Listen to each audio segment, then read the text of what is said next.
अस्सलामुअलैकुम। तो आज की इस वीडियो में मैं आपको न्यूबरल 4 टैबलेट्स के यूजेज बताऊंगा। कि न्यूबरल 4 टैबलेट्स जो कि जॉइंट्स पेन के लिए यूज़ होती है।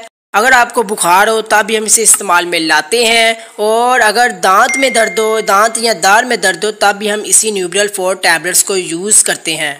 हेडेक के लिए यूज़ होती है, और कान में भी दर्द हो तब भी हम इसे इस्तेमाल में लाते हैं। मसल्स पेन यानी पट्टों के दर्द के लिए भी हम इसे यूज़ करते हैं। तो व्यूअर्स, अगर आपको ये वीडियो अच्छी लगे तो वीडियो को लाइक करें, कमेंट्स में ज़रूर बताएं, और मेडिकल इन्फॉर्मेशन चैनल को सब्सक्राइब करें और बेल आइकन को लाजमी प्रेस करें ताकि आपको इसकी न्यू वीडियो बखूबी आसानी से मिल सके। तो मिलेंगे नेक्स्ट वीडियो में न्यू मेडिसिन के साथ। तब तक के लिए मुझे इजाज़त दें। अल्लाह हाफिज़।